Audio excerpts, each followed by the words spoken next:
Les posts mindset flinguent votre autorité et vos ventes. Si vous aussi, vous en avez marre de lire des posts inspire-moi qui n'apportent rien, devinez quoi? Ils ne rapportent rien non plus.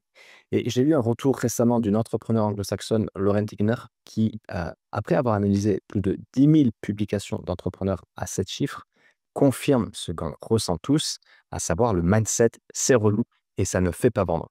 Et aujourd'hui, dans cette rapide vidéo, je vous explique pourquoi vous devez lâcher des citations creuses et passer au contenu concret qui attire des clients prêts à payer. Et peut-être que c'est votre cas aujourd'hui, de publier des routines matinales, des mantras, des citations inspirantes, mais gardez en tête qu'il y a une part infinitésimale d'engagement utile et donc ça rapporte zéro client. Et surtout, vous gaspillez et vous perdez votre atout le plus précieux, à savoir l'attention. Aujourd'hui, on est vraiment dans une économie d'attention où on est sursollicité par nos concurrents, par notre industrie, mais aussi par tout le reste et par la vie. Et sans attention, pas de vente, pas de message possible dans votre boîte privée, pas de partenariat possible parce que vous n'êtes pas perçu comme une autorité, vous n'êtes pas perçu comme quelqu'un de crédible, vous êtes perçu comme quelqu'un qui produit encore du contenu qui ne sert à rien et qui est trop vague et qui n'apporte rien. Et ça, c'est terrible parce que si vous avez vraiment une expertise, vous voulez absolument éviter ça.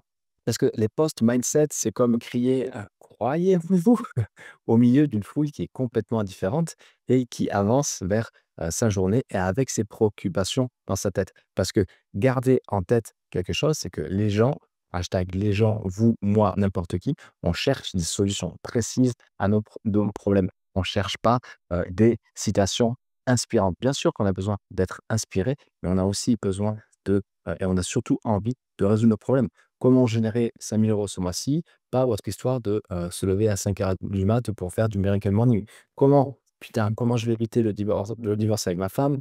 Comment je vais diminuer l'absentéisme dans ma boîte? Ce sont ces vraies questions que vos clients potentiels se posent. Donc, adressez ces préoccupations, faites-en du contenu efficace, faites-en des ateliers gratuits ou payants, faites-en des webinaires, faites-en des offres, mais montrez que vous comprenez ces personnes-là. Et ne serait-ce qu'avec ce petit changement, mais qui est capital, vous allez de facto vous placer en autorité. Parce qu'il y a 3 points qui sont importants pour que on puisse aller vers quelqu'un qui, qui va nous accompagner. Et ça se base sur la rhétorique, à savoir le no, like, trust, logos, ethos, pathos, et l'expertise et capitas, le fameux no.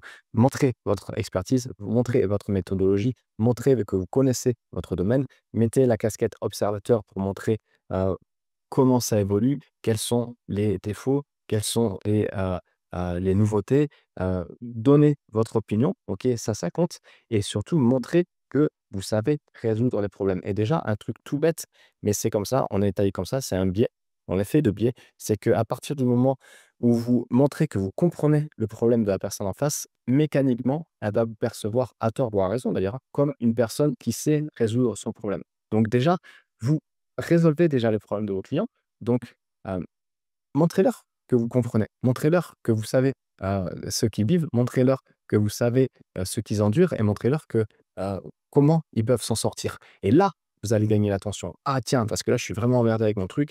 La citation de Bouddha, c'est bon, je l'ai lu 1 000, 2 000, 3 000 fois. J'ai lu des bouquins de Marc Lévy, super, de Laurent Gounel, super, c'est cool, ça me fait du bien. Mais par contre, mon problème il est toujours pas résolu. Et toi, tu es en train de me dire que, tiens, ça, déjà, je comprends que tu me comprends, je réalise que tu me comprends et que tu comprends ce de quoi, quelle est ma situation.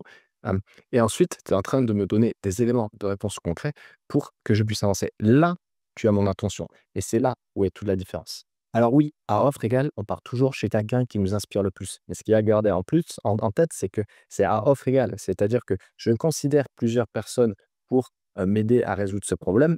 Celle-ci, je vais sûrement partir avec celle-ci parce qu'elle m'inspire plus, parce qu'on partage les mêmes valeurs, parce qu'elle me comprend, parce que j'aime bien son style et cetera. Mais on n'achètera pas chez quelqu'un juste parce qu'on aime bien son style ou qu'elle est cool. Non, c'est que la 1re condition, c'est que je perçois qu'elle peut résoudre mon problème. Donc c'est ça qui est vraiment important. Donc mettez de l'autorité dans vos contenus et vos partages. Vous allez mécaniquement obtenir plus de messages de prospects qualifiés, plus de demandes d'intervention peut-être, de partenariat, d'interviews et plus d'invitations aussi par exemple à des conférences. Parce que on va vous mettre en avant. Et c'est tout bête, hein, mais c'est comme ça. Plus vous allez répéter votre message sur un sujet bien défini avec expertise, etc., plus on va vous qualifier d'expert en la matière. C'est comme ça.